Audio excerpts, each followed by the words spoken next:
Assalamu alaikum. Bismillahi walhamdulillahi wassalatu wassalamu ala rasulillah wa ala alihi wa sahbihi ajma'in. Rabbi shrah li sadri wa yassir li amri wahlul uqdatam min lisani yafqahu qawli.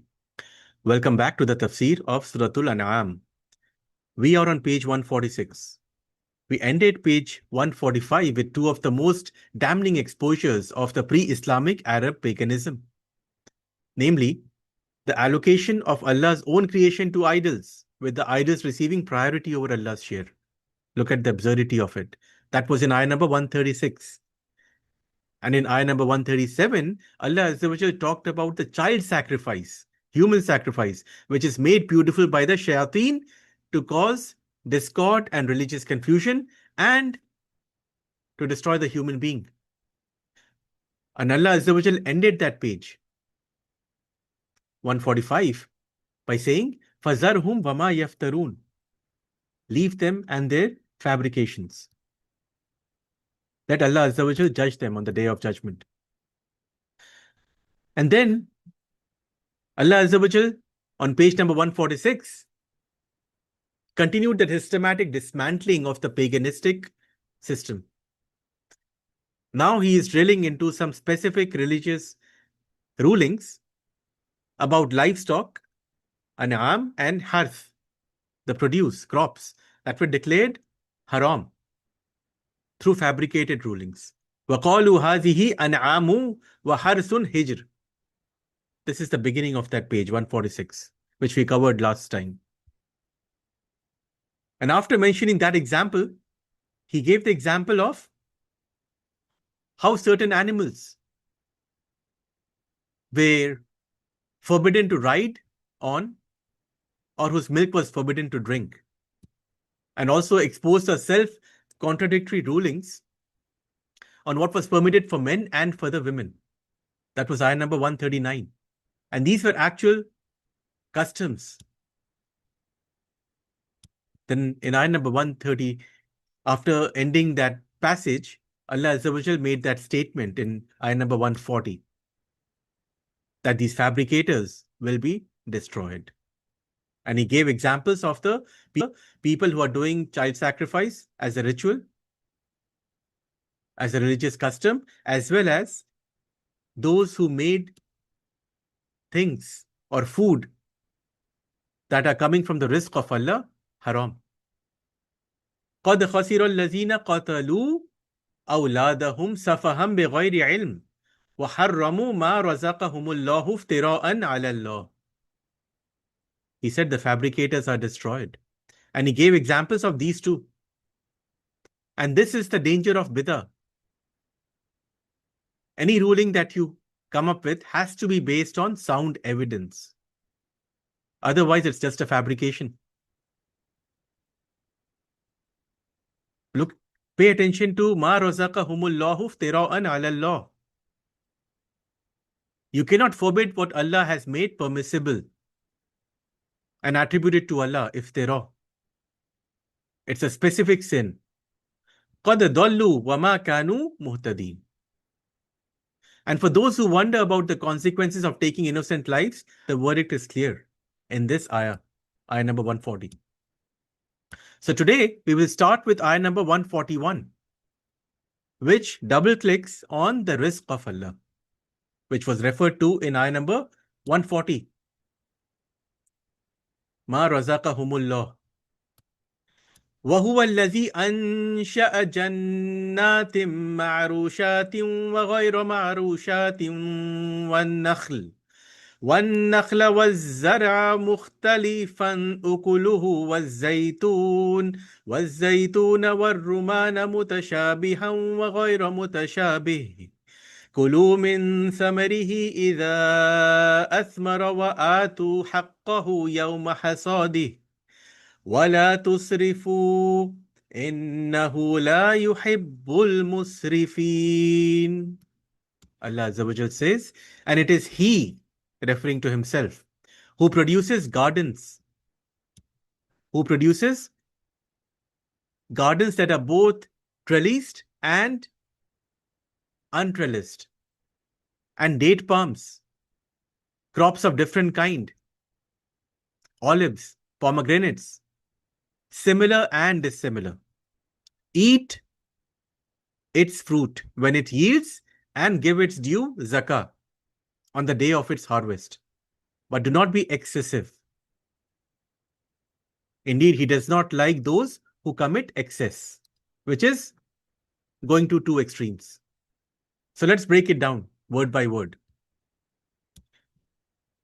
Wahuwa, referring to Allah Azza wa Jal, He alone. Allazi is the one who.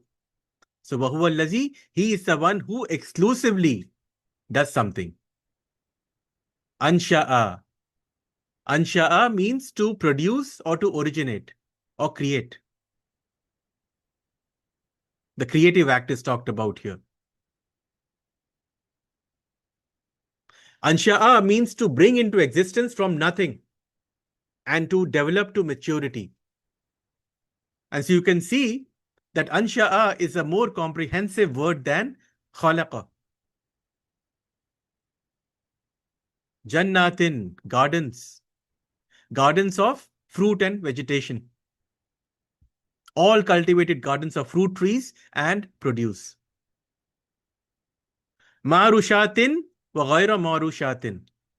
Marushatin means it is trained on support. Or we can say trellised.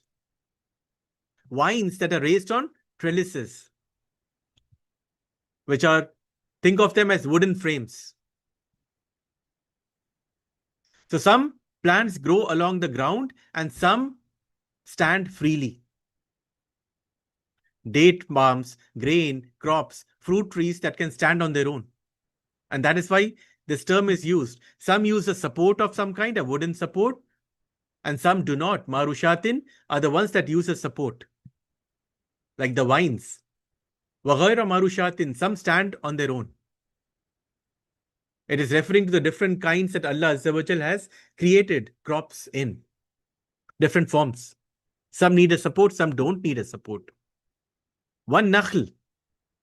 Nakhl means the date palms. And this was central to the Arab nutrition. It is mentioned here. Was zara'a, and the crops. Zara'a means the grain crops, the wheat, the barley, and all cereal agriculture. Mukhtalifan, ukuluhu, of different kinds, producing different kinds of fruit. Mukhtalifan ukuluhu means its fruit is varied and different. Their produce differ in taste. And as we know, the fruits produced from different trees, they look different, they taste different, the nutritional quality is different, the texture is different, the colors are different. So this diversity is itself a sign of divine wisdom. Mukhtalifan ukuluhu. The varied kinds is itself coming from a divine source. Despite the fact that the same soil and the same water is used in their growth. Mukhtalifan ukuluhu. Waz-zaytuna, and the olives, the olive trees and the olive fruit, which is a key food and oil source of the Arab culture. War-rumana, and the pomegranates, which is paired with olives because both appear in the Quran as gifts of paradise. Subhanallah. When we come to Surah Rahman, we will talk about the same two things I mentioned as a pair, as a gift from Jannah.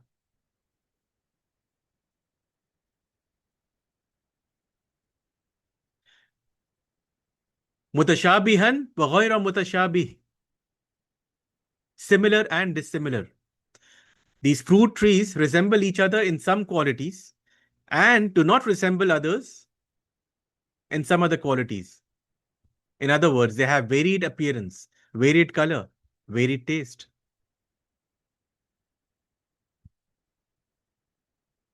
Kulu, eat.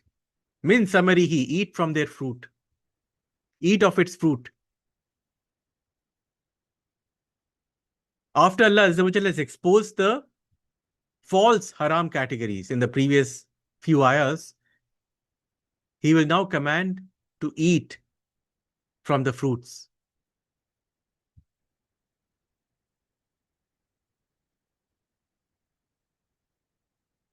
Iza asmara, when it bears fruit. Ukuluhu, kulu min samarihi iza asmara.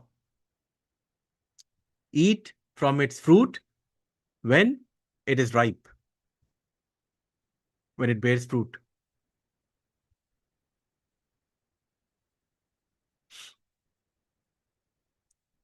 Wa atu haqqahu yawma hasadihi. Wa atu haqqahu, which means give its due. Give its due its right, which refers to zakah on the agricultural produce. It could be zakah or sadaqah. In other words, because now you're benefiting yourself from the fruit of the trees, you have to give zakah and sadaqah. Yawma hasadihi, the day of its harvest. Which means you're giving immediately at the moment of harvest. You're giving zakah at the moment of harvest. Wala tusrifu, do not be excessive. Wala tusrifu, excess, do not commit waste. And this applies to two contexts. The first, do not waste the produce. Second, do not give so much in charity that nothing remains for yourself. Do not go to the extremes. Both extremes are israf, greed and wastefulness. Because in both cases, you're going against the divine limit. Innahu la yuhibbul musrifin. Allah Azza wa Jal does not like the musrifin. And this is this format, this dislike formulation is the strongest motivator in the Quran.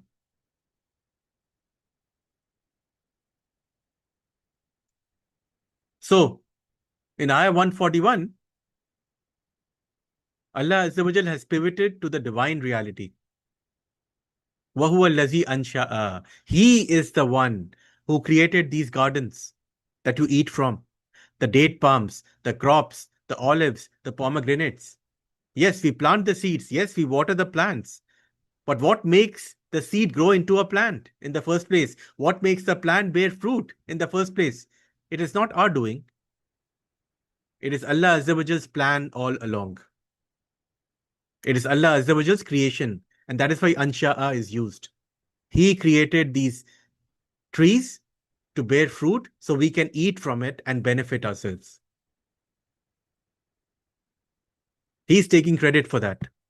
And he gave examples of pomegranates and olives and palm trees. And this contrast is very powerful structurally because the pagans were forbidding what Allah had created. And now Allah is declaring that what He created as rizq is halal. He commands, Kulu min samarihi, eat from what I have created. And this divine food law begins with permission. And then comes a social obligation, which is give the due at the time of harvest. What due? Zakah. Feed the poor. Sadaqah. And then the limit is there. La tusrifu. Do not go to extremes. Allah's food system is built on three pillars. First, enjoy the provision. Kulu min samarihi. Second, social responsibility. Wa'atu haqqahu yawma hasadihi. You are supposed to give zakah because that is your due. You're enjoying the fruit of Allah Azza wa Jal, coming from Allah Azza wa Jal. So you're supposed to give some of it. Do not give in extremity, be moderate. La tusrifu. And this three-pillar system is the exact inversion of the pagan system of self-serving prohibition. I repeat, the beauty of this ayah and the way it is placed, coming right after the pagan rituals and the pagan religious extremities,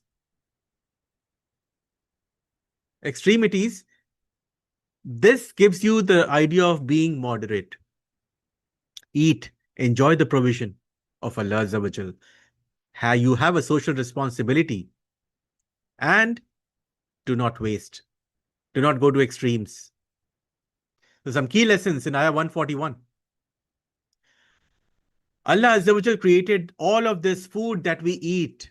وَهُوَ الَّذِي أَنْشَأَ.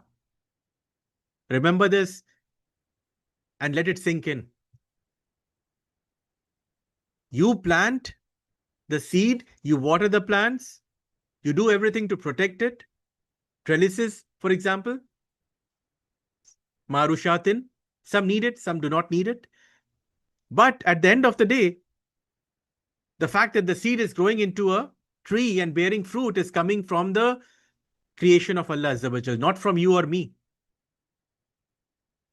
And the divine prohibition is to eat. It is permission. That's the default. Kulu min samarihi. The divine command is to eat, not to prohibit. And this point will be important over the next few ayat as well.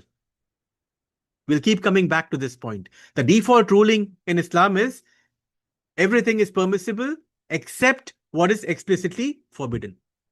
So if somebody says something is forbidden, the burden of proof is on them. Give me your proof why something is forbidden. Second, the social obligation of produce must be given at the time of harvest immediately. Atu haqqahu yawma hasadihi. It is not deferred. The poor's need is at harvest time. Third, excess and extremity and extremism is made haram. Excess, israf in any direction is prohibited. Islam is a balanced path. Both waste and excessive withholding, both are bad. Allah does not like the musrifeen, the divine formulation. And fourth, the variety of created food is itself a sign of divine prohibition. Mukhtalifan ukuluhu mutashabihan wa ghayra mutashabihi. This diversity that we see in the fruits that we eat, the apple, the olives, the grapes, the oranges, and the kinds of fruit and vegetables that we have, this itself is a sign of divine creation, not from you or me. So when we are eating, remember this ayah. When we are eating anything, consuming anything, remember this ayah. This is a gift from Allah Azza wa Jal.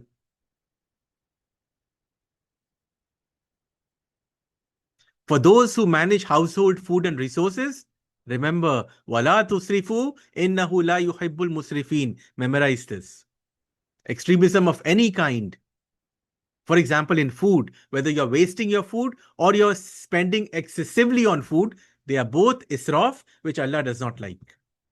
Moderation is consumption is a Quranic virtue. Don't take it lightly. Ayah number 142. وَمِنَ الْأَنْعَامِ حُمُولَةً وَفَرْشًا كُلُوا مِمَّا رَزَقَكُمُ اللَّهُ وَلَا تَتَّبِعُوا خُطُوَاتِ الشَّيْطَانِ إِنَّهُ لَكُمْ عَدُوٌّ مُبِينٌ. And of the cattle, he produced some for burden, some for slaughter. Some for carrying your burden, your load, and some for eating from it. Eat from what Allah has provided for you and do not follow the footsteps of Shaitan. Indeed, he is to you a clear enemy, an obvious enemy.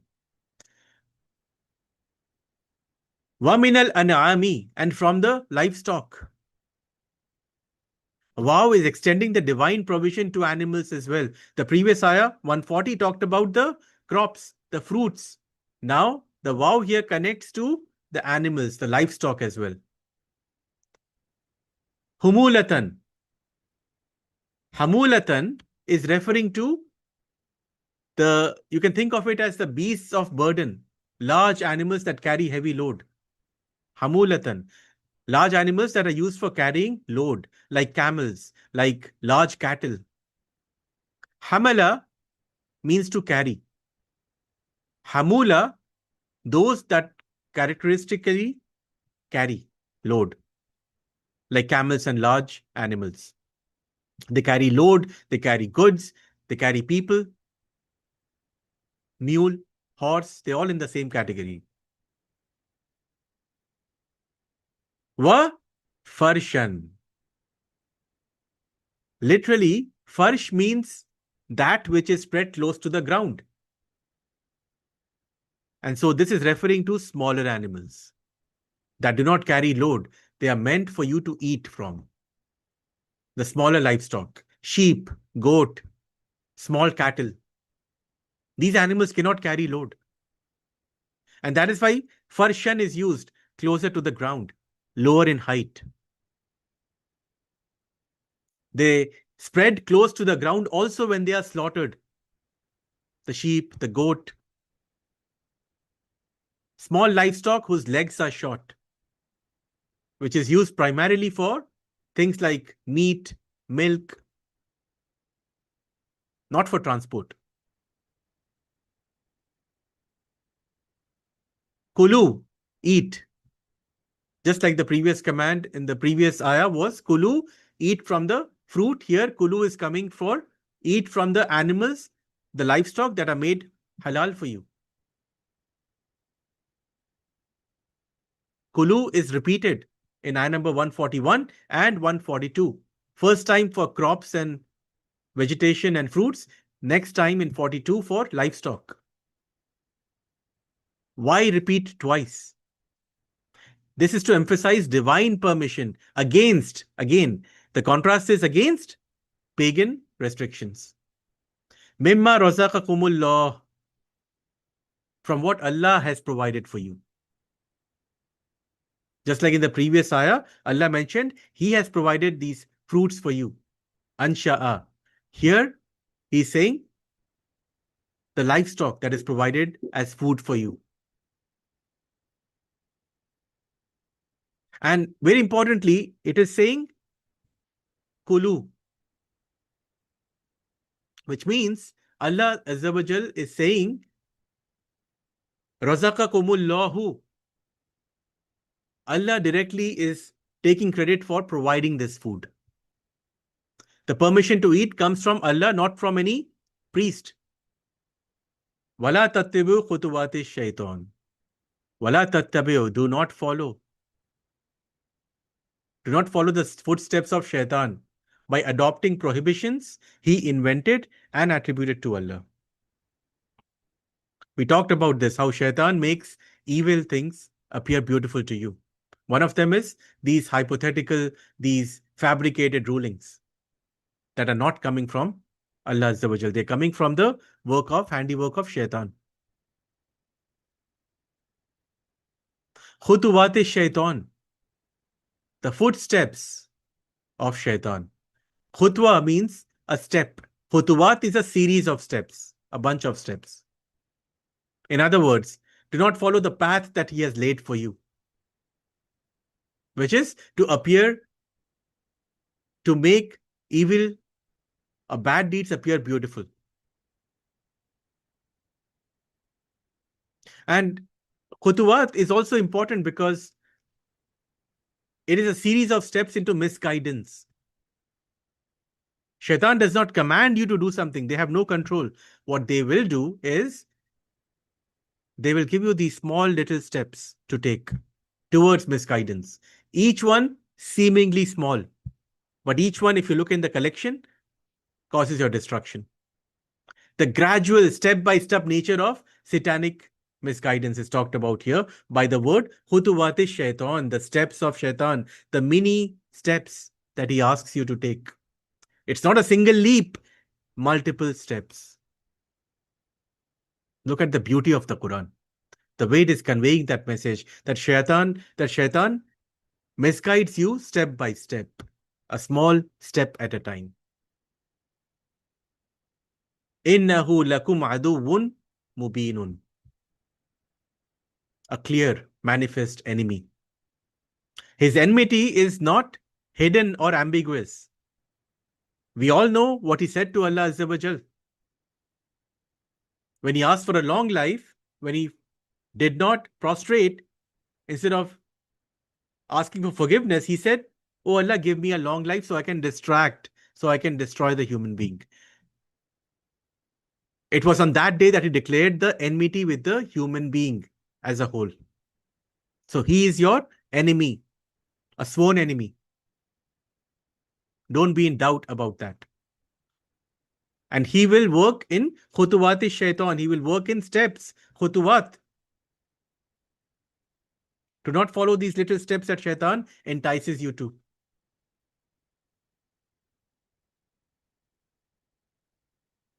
So this ayah completes the pivot from the pagan prohibition to divine permission.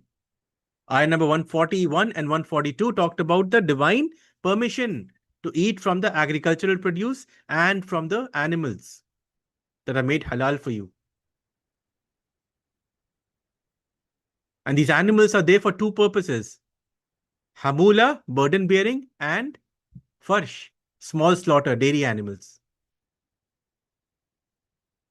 Both are made halal for you to eat. Eat from what Allah has provided.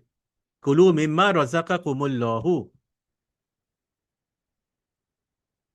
There is a comprehensive counter to the entire pagan prohibition, which we talked about from ayah number 136 to ayah number 140. Those 5 ayahs talked about prohibition, pagan prohibition, one after the other. The only prohibition that is talked about in this ayah 42 is do not follow the footsteps of shaitan. The little steps that he entices you to take. Khutuwat. And this is identified as the source of all false prohibitions, all false fabrications in the deen. Khutuwat is shaitan. Taken step by step. Innahu lakum aduwwun mubin. Names his status. Shaitan is a clear, declared enemy. That's his only job. And so that following his footsteps in the deen is not merely error, but a willing collaboration with your own enemy. Think about that. By getting influenced by the deceptions of shaitan, you are working with your own enemy. You have to realize that. What is your protection from your enemy? Coming back to the book of Allah, zikr of Allah. So some key lessons in ayah 142. Allah Azza wa Jal created both livestock categories for human use. Eat. Kulu mimma razaqakumullah. The divine food system begins with permission, not with prohibition. Second, the false prohibitions were shaitan's footsteps, taken gradually, khutuwat. Each fabricated ruling was a step. Third, knowing shaitan is a clear enemy is a prerequisite to not following him. Innahu lakum aduwwum mubin. Fourth, ittiba, closely following, is prohibited. Not casual exposure, but tracking of his path in the deen. So for those who are wondering about meat that are not explicitly mentioned in the Quran, look at this ayah. Everything is permissible except what is explicitly forbidden in the Quran and the Sunnah. This principle is important for us to understand. Everything is permissible. Restriction requires specific evidence. You don't need evidence to say you can eat something. You need evidence to say you cannot eat something. And this absence of prohibition is not a gap, it's the default. And for those who feel your religion, your deen has become burdensome, and it has burdensome, restrictive rulings beyond what Allah has commanded, the stricter version of Islam is nothing but khutuwat shaitan, steps of shaitan. This is the extremism that Allah is talking about here. Innahu la yuhibbul musrifin. Don't go to extremes. Stick to the deen of Allah. And true Islam begins with kulu mimma razaqakumullahu. What Allah has made is halal for you unless there is evidence to say it is haram. So on this page, we encountered some very important principles. Self-appointed religious authorities and fabricated prohibitions, we encountered that all the way from 136 to 140, which are, at the end of the day, bezamihim, just false claims. That's it. So if you see contemporary religious figures issuing fatwas and prohibitions without Quran and Sunnah evidence, they are operating in the same framework. Bizamihim. The test is, where is the dalil? Where is the evidence? If there is no evidence, it is nothing but zaham, assertion, claim.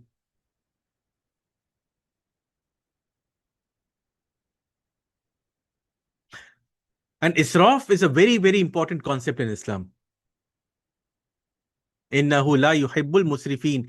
The Quran's injunction against israf in agricultural produce is a theological foundation for Islamic food ethics and environment. And finally, khutuwat shaitan, the gradual step-by-step nature, mirrors documented religious radicalization. Each small step takes a person further until they are far away from the straight path. And the antidote is awareness. Be aware of shaitan being your aduwwum mubin.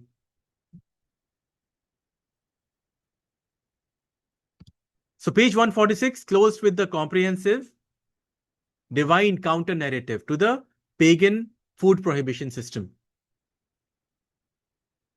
And we covered ayah number 142, 141, and 142. Now the next page, 147, will now descend from the general principle to the specific principle. Allah Azza wa Jal will now cross-examine the pagans directly about the 8 specific categories of livestock. 4 pairs, goat and sheep, male and female. Cattle, camels, male and female. Those are the 8 pairs or the 4 pairs. And Allah will ask, which specific ones Allah already forbade? In ayah number 143 and 144. He is calling out the absurdity of some of these rulings in the pagan system. And this cross-examination is lethal because the challenge is to produce ilm from Allah. Not your forefathers were doing it, not your priest has said it, not your imam has said it. It is based on evidence.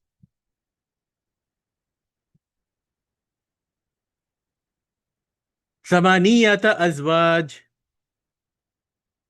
min ad-da'n ithnayn wa min al-ma'z ithnayn. قل الذكرين قل الذكرين حرم أم الأنثيين أم اشتملت عليه أرحام الأنثيين نبئوني بعلم إن كنتم صادقين. Allah Azza wa Jal will say in ayah number 143, He created 8 mates, of the sheep 2 and of the goats 2. Say, is it the 2 males He has forbidden or the 2 females or what the wombs of the 2 females contain? Inform me with knowledge if you should be truthful. Here Allah Azza wa Jal is mocking at some of the prohibitions that the pagan Arabs had. Samaniyata, 8.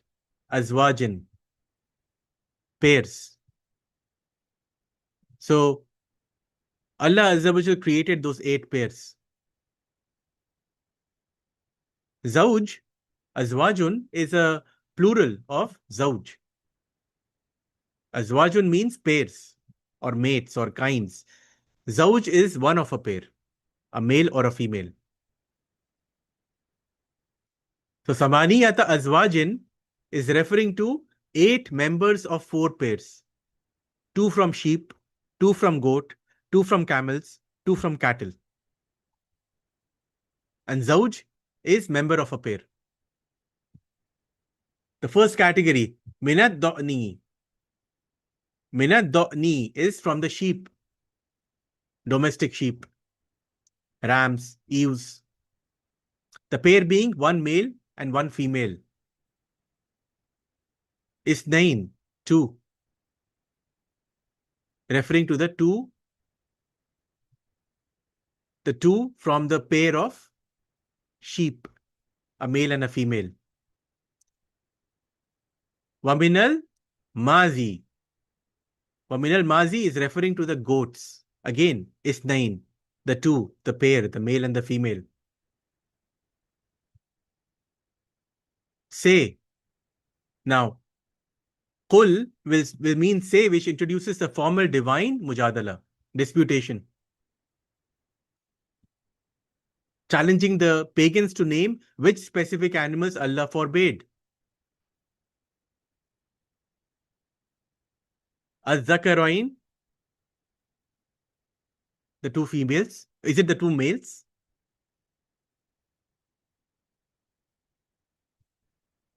Harrama Amil Unsayain.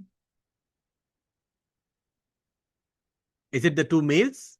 Or has he forbidden the 2 females? The 2 males here, it's an interrogative. The Hamza at the beginning, which also has the mad. Instead of Az-Zakarain, it is Zakarain. You see the extension. This calls out the absurdity of their rule. And Allah Azza wa Jal is asking them to justify, where is it coming from? Where is your prohibition coming from? Is it the male? Is it the female? Or what the wombs contain? And that is why the third category is there. The first is Zakaroin. The second category is Unsayain. And the third category is Amishtamalat alayhi. Ishtamalat alayhi. Of what encompassed, of what contained, which is referring to the womb, the fetus and the offspring inside the womb. Arhamul Unsayain. Alayhi was upon it, and Arhamul Unsayain is the wombs of the 2 females. The wombs of the female sheep and the female goat. So this is trying to be comprehensive in their prohibition. This is Allah Azza wa Jal being comprehensive in the prohibitions that they could have had. The pagan system had. And then Allah Azza wa Jal will say, Nabbi'uni, inform me, tell me with knowledge, which Allah specifically forbade. Bi'ilmin, with knowledge. In kuntum sadiqeen, if you are truthful. And the conditional here implies that they are not truthful. They have no knowledge. And that is why this ending is so beautiful. Nabbi'uni bi'ilmin in kuntum sadiqeen is basically saying that you are just fabricating these things. You don't have knowledge. And so the Quran standard challenge is to claims is in kuntum sadiqeen. You will see this pattern throughout the Quran. When Allah Azza wa Jal is challenging a claim that somebody made without knowledge.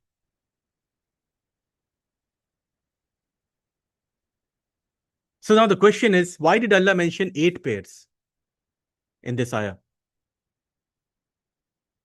He could have just refuted the prohibitions. Instead, he mentioned these 8 pairs.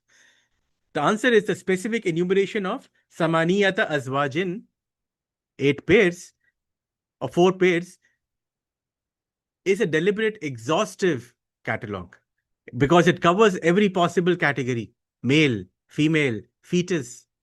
Fetus is something that is not born yet. For all the 4 pairs of animals, the Quran proves no prohibition can be found for any of them. The same logic would have to apply consistently, and the internal inconsistency of the pagan system collapses.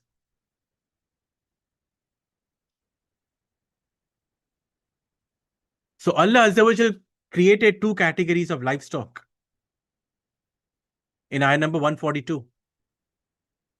And He commanded eating from them, the big ones and the small ones. The big ones to carry the load and the small ones for things like milk and so on. But you can eat from both. Now, the Quran is descending to the specific animals that we talked about as a whole in ayah number 142. 43 and 44 will talk about specific examples like the cattle, the camel, the sheep, the goat. These are the 4 kinds that are talked about here. These are the 4 pairs that are talked about here. 8 members of 4 pairs. 2 from sheep, 2 from goat are in this ayah. Camel and cattle will be talked about in the next ayah 144. And then the formal divine challenge begins.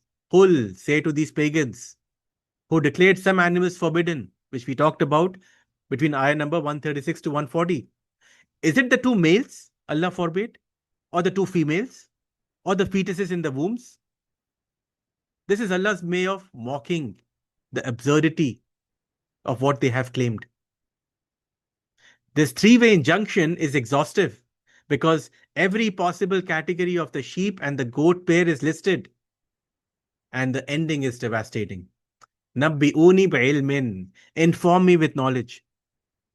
A sarcastic tone is here. Not ancestor tradition, not priestly ruling, not cultural custom, but revelation from Allah. Show me what you have that you use to base your rulings on. In kuntum sadiqeen. In other words, substantiate your claim. So some key lessons in ayah number 143. Allah created all 8 pairs. None are inherently forbidden. That is what this ayah is saying. Ayah number 143 is saying every kind of animal that He talked about in 42, all the livestock, is what He created, and none out of them is prohibited. This enumeration establishes the baseline of divine permission. Second, the 3-way exhaustive disjunction that is talked about here, male, female, fetus, leaves no room for a valid prohibition. None can be justified with ilm. And that is why at the end, Allah Azza wa Jal says, inform me bi ilmin. Where is your ilm? Where are you getting this from? In other words, you are making it up. You are fabricating it without knowledge. Third, the standard for religious prohibition is ilm, divine knowledge, not tradition, not opinions. Nabbi'uni bi ilmin. And fourth, in kuntum sadiqeen is a formula that is used throughout the Quran as a universal test from the Quran for religious claims. If true, it must be supported with revelation. So for those who are encountering claims of religious prohibition, the Quran standard is, where is the ilm? What is the ilm? The divine knowledge behind this ruling. Nabbi'uni bi ilmin in kuntum sadiqeen. So if somebody prohibits certain food for you, ask them, where is the ilm? Inform me with knowledge. Then we'll do ayah number 144. We will stop here. Next time we come back, we'll do the second part of it. The camels and the cattle. And the same concept you will see here. Is it the 2 males that you're forbidding? Or is it the 2 females? Or the wombs of those 2 females? And then Allah Azza wa Jal will make a ruling. He does not guide the wrongdoing people. So we will stop here. We'll resume next time we meet with ayah number 144. which will be a comparison, or which will be a contrasting ayah from with ayah number 143. Subhanakallahumma wa bihamdik ashhadu an la ilaha illa ant astaghfiruka wa atubu ilaik. Assalamu alaikum.